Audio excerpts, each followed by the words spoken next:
Hi everyone, and welcome to today's session where we're going to learn about nucleotide metabolism.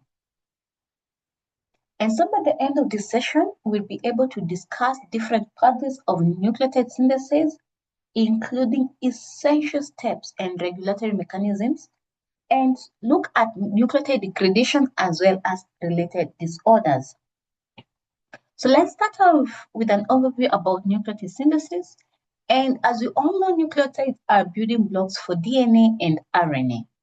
And their synthesis occurs through a series of enzymatic reactions, which now convert simpler precursor into final products. Their synthesis is tightly regulated so that it is able to maintain a proper balance of nucleotides in the body. If in case of dysregulation, it will result to multiple disorders, including gout. And so let's start with pathways. There are two pathways involved in nucleotide synthesis. We have the de novo synthesis pathway, which uses amino acid as precursors, and it occurs in the liver and to some extent in the brain. This pathway is energy intensive in that it utilizes energy in form of ATP and also GTP. On the other hand, the salvage pathway, now this one converts free bases and nucleosides to nucleotides. And it provides nucleotides for tissues that are unable to perform their own de novo synthesis. Compared to the de novo synthesis pathway, the salvage pathway requires less energy. So let's start with the de novo synthesis of purines.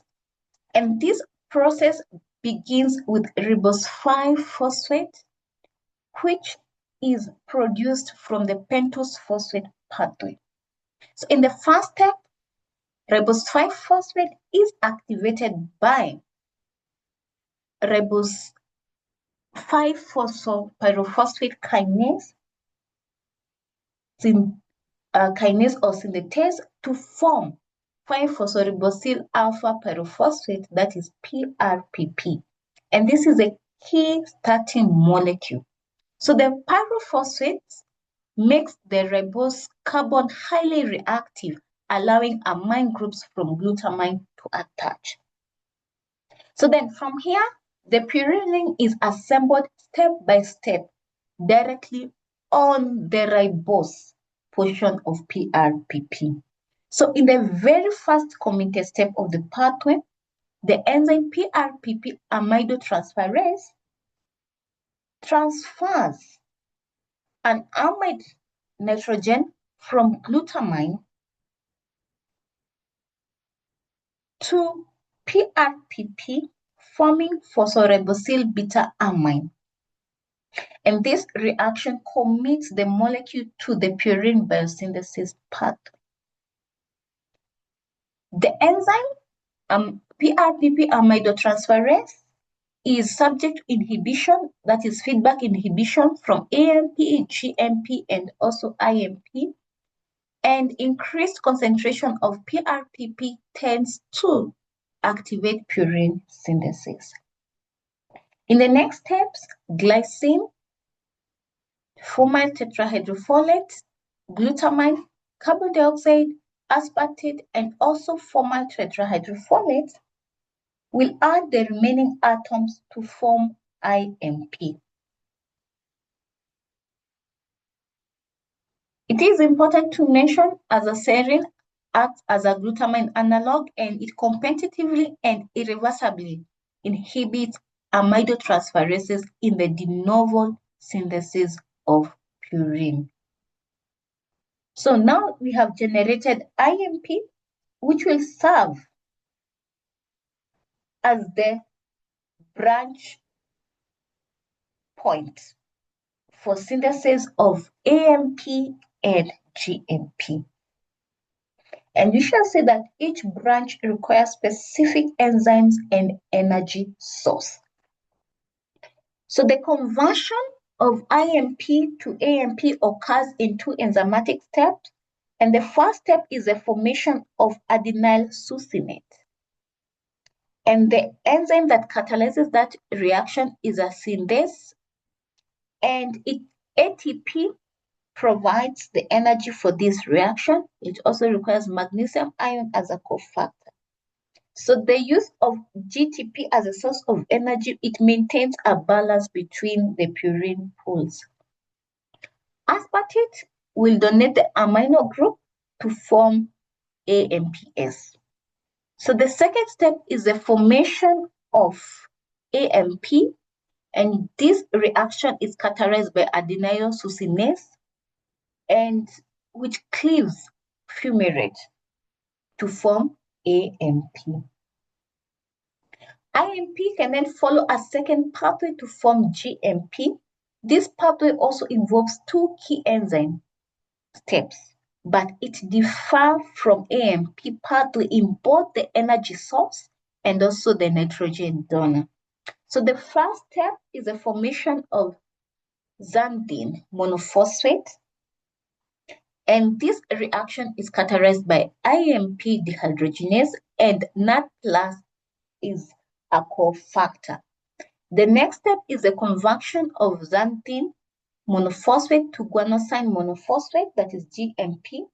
And this reaction is catalyzed by transaminase, and glutamine is a nitrogen donor.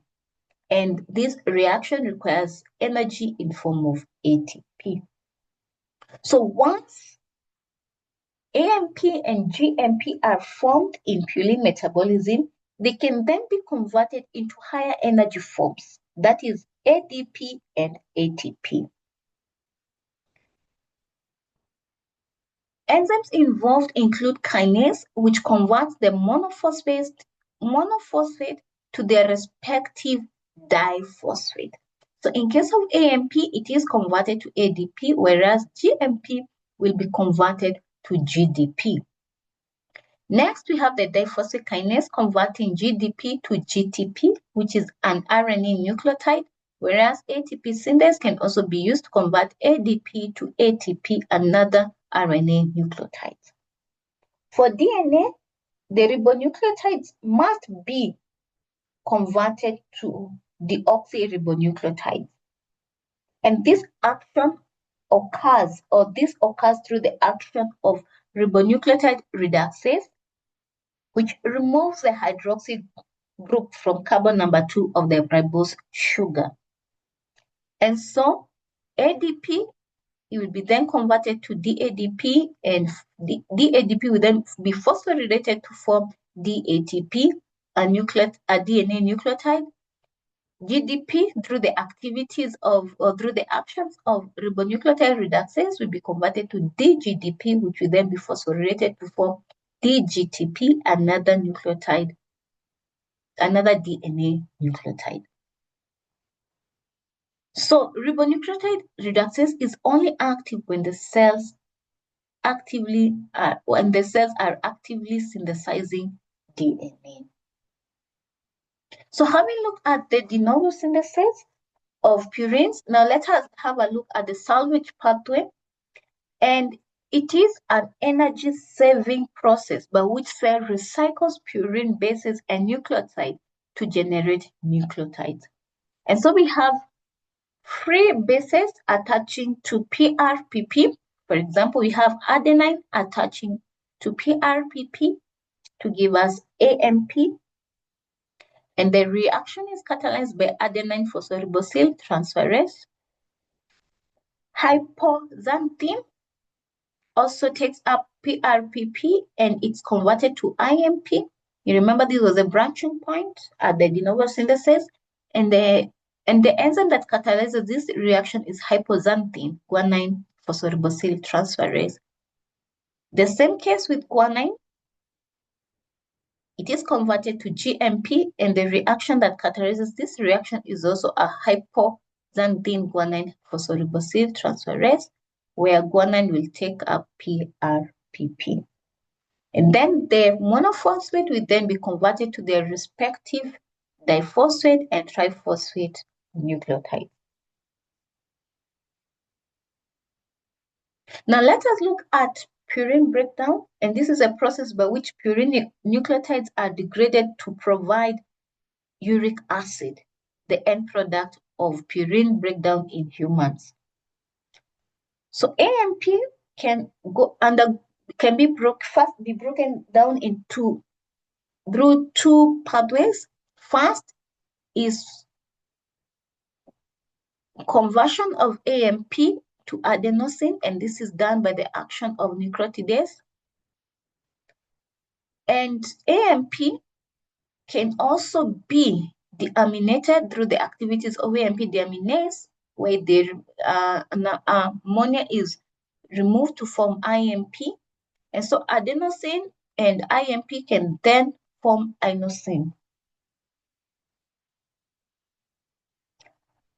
Inosine is further broken down to release ribose 1-phosphate and form hypoxanthine, and this reaction is characterized by purine nucleoside phosphorylase, and hypoxanthine can enter the salvage pathway. It can also be converted to xanthine, which will then be converted to uric acid. And both of these processes are catalyzed by xanthine oxidase.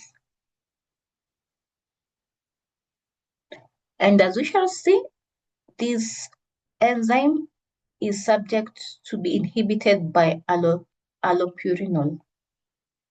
In case of GMP is first dephosphorylated to guanosine, and this is done by the actions of nucleotidase. Guanosine is then acted on by purine nucleoside phosphorylase, where we release a ribose 1-phosphate to produce guanine, which can undergo the salvage pathway and can also be converted to xanthine, which will then be degraded to uric acid. So uric acid at physiological pH is present in form of sodium urate, and the blood concentration between 3 to 7 milligrams per deciliter. And there's daily excretion via kidney and gout, that is about 500 to 700 milligrams. And uric acid is said to have antioxidant role. Let us have a look at the clinical relevance of purine metabolism, and here we're looking at disorders associated with dysregulation of purine metabolism. We start off with the Lesch-Sheehan syndrome, and it is a rare X-linked recessive genetic syndrome that results from a complete deficiency of hypoxanthine guanine phosphoribosyltransferase, transferase, that is HGPR, which is involved in purine salvage pathway, where it recycled purine bases back into nucleotides. So therefore, purine bases cannot be salvaged, and instead are degraded to uric acid. And this therefore results to gout-like symptoms, which include gouty arthritis, intellectual disability, just to name some few. So there is no cure for this disorder, but it can be managed, whereby allopurinol can be used to reduce the levels of uric acid, supportive therapy for the neurobehavioral symptoms, and also hydration to prevent renal stones. Gout, which is a metabolic disorder caused by excess uric acid in the blood, a condition known as hypouricemia. And the biochemical bases include the overproduction of uric acid, and this is seen in condition with increased cell turnover, including leukemia, where we have rapid breakdown of purine. We also have under excretion by kidneys, and this is often due to kidney impairment, alcohol intake, and also certain drugs. Clinical features of gout include painful inflamed joints, especially the big toe, the toffee, and you see that sodium urate crystals are deposited in joints and kidney. Treatment, allopurinol is used to inhibit the activities of xanthine oxidase and therefore reduce the levels of uric acid formation. We have the folate deficiency and antifolate therapy disorder, and this is as a result of lack of tetrahydrofolate, which impairs the de novo purine synthesis. And major causes include nutrition deficiency and also drug-induced. Megaloblastic anemia is the main clinical features, and it can be treated by supplementing the patient with folic acid in case of deficiency. So having looked at purine, let us look at the pyrimidine synthesis. And unlike the synthesis of purine, pyrimidine, the ring is first synthesized and then it is then attached to the ribose 5-phosphate. So in the first step, we have glutamine,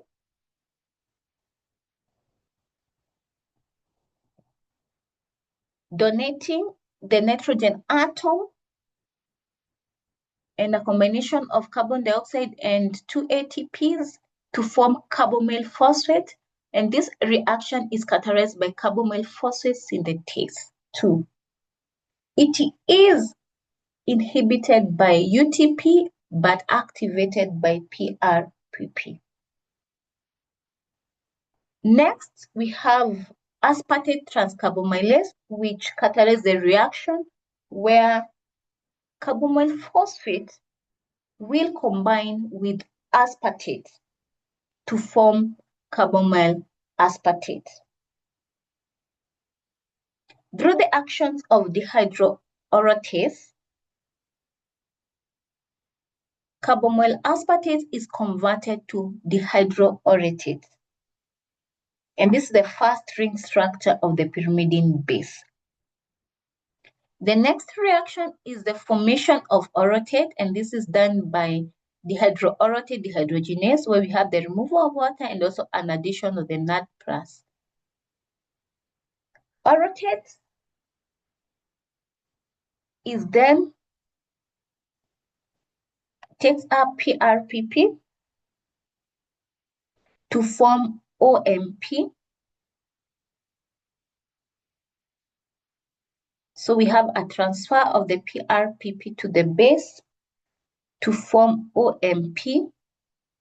After that, OMP is then decarboxylated to form UMP. And this reaction is catalyzed by a decarboxylase enzyme. It removes a carboxyl group from UMP to form UMP. And this is the first pyrimidine nucleotide to be formed in this pathway. Later we see that UMP is then phosphorylated by kinase to form UDP.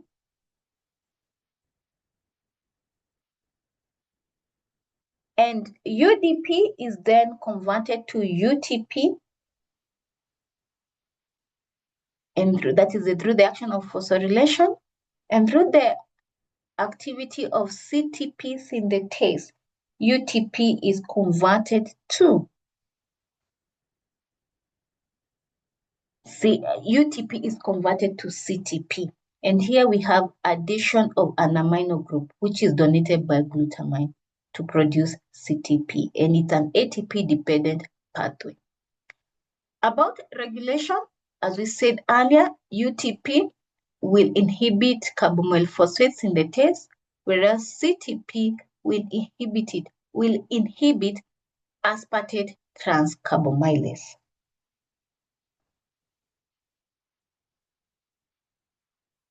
So how then do we synthesize DNA from CTP? The first reaction will involve the phosphorylation of CTP to CDP, and this is done by a nucleotidase. CDP will then be converted to DCDP, and this will be done by a ribonucleotide reductase. DCDP will then be converted to DCTP by a diphosphate kinase, to form DCTP, which is a DNA nucleotide. In case of DTTP, that is diamine triphosphate, DCTP will first be dephosphorylated to form DCMP, which will then an amino group, ammonia group will then be removed to form DUMP, and through the activities of the midylate synthase, DTMP will be formed, which will then be phosphorylated to form DTDP, which will finally also be phosphorylated also to form DTTP. And this is a DNA nucleotide. This is also another pathway that results to formation of DTTP, a DNA nucleotide. Of importance is this step that you're going to look at in the next slide. Why is thymidylate synthase important, especially in rapidly dividing cells? We see that it's a link between the folate metabolism and nucleotide biosynthesis, that is in DNA. And so this explains why folate deficiency occurs or causes megaloblastic anemia, which results to impaired DNA synthesis and therefore large immature RBCs. So here we see various reactions taking place. The DUMP is converted to DTMP, and this is the enzyme. And this enzyme has to be activated, okay, back to methylene tetrahydrofolate, because after it catalyzes reaction, it is oxidized to DHF or the DHF, which has to be then be converted to tetrahydrofolate, which then has to be activated to methylene tetrahydrofolate. And as we see, serine donates the methyl group through the activities of serine hydroxymethyl transferase. This step is of great significance in cancer treatment because it targets to cancer treatment. And we see 5-fluorouracil targets this pathway in regards to cancer treatment. This is because cancer cells, since they are rapidly dividing, they require the TS activity. And so we target this activity in treatment of cancer. We also have another drug, methotrexate, which inhibits the dihydrofolate reductase, which is involved in activating methylene tetrahydrofolate.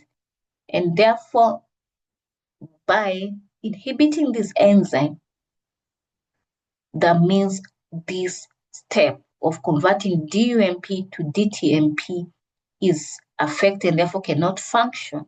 And this results to reduction of DNA synthesis. You also have aminopeptrin, which inhibits tetrahydrofolate. So this step is of great significance in terms of cancer treatment. So a defect in this step causes impaired DNA replication, resulting to megaloblastic changes, and finally or ultimately result to cell death. So let's look at the salvage pathway of pyrimidine synthesis. And here, unlike purines, pyrimidines are typically salvaged by recycling free bases, that is uracil, cytosine, rather than nucleoside. So the free bases react with ribose 1-phosphate to form the nucleosides, which are then phosphorylated to form the nucleotide. And this is done by the ATP donates a phosphate group to the nucleoside. And in case of uracil, this reaction is catalyzed by uridine-cytidine kinase, which also catalyzes formation of nucleoside of cytidine to CMP. In case of thiamine, it's a deoxyribose phosphate. It combines with thiamine, which later is phosphorylated through the activities of thymidine kinase to form TMP. Cytidine also follows the same pathway, takes up a deoxyribose 1-phosphate to give us deoxycytidine, which is then phosphorylated through the actions of deoxycytidine kinase, where ATP is a phosphate donor to give us DCTP. So as you have seen, this reaction is characterized by specific phosphoribosyltransferases transferases or kinases where necessary. So finally, let us look at pyrimidine degradation. And unlike purines again, that are catabolized to somehow insoluble products, that is uric acid, pyrimidines are catabolized to highly soluble compounds. And we have cytosine through various steps is converted to acetyl-CoA, which can enter the Krebs cycle or can have several fates, including formation of ketone bodies and also lipids. Thiamine also through various steps, it's converted to succinyl-CoA, which is an intermediate of the Krebs cycle. And in both pathways, there is formation of ammonia and carbon dioxide. And so it's all about dephosphorylating the pyrimidines nucleotides, cleaving of nucleosides. Here we see cytosine is converted to uracil. Uracil undergoes several deamination to form acetyl-CoA and ammonia. Thiamine also follows a similar, though a different route, to give us succinyl, ammonia, and carbon dioxide.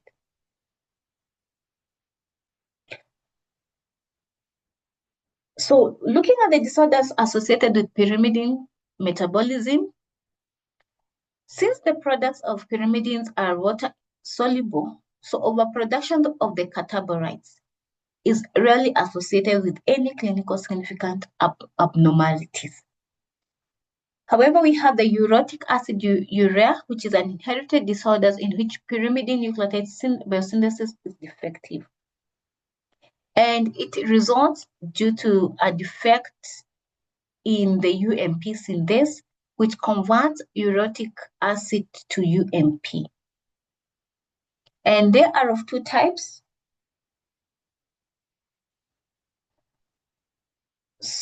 Which are associated with UMP synthase, since it contains both the urate phosphoribosyltransferase transferase and also the orotidylate decarboxylase.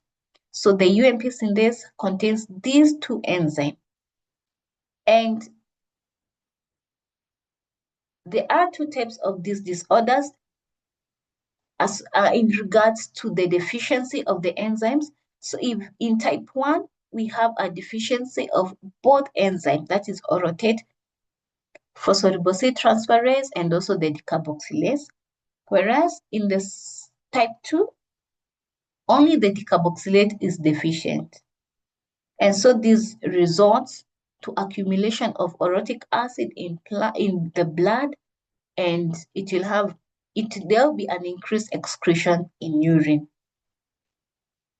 So this disorder results in inhibition of DNA and RNA synthesis, and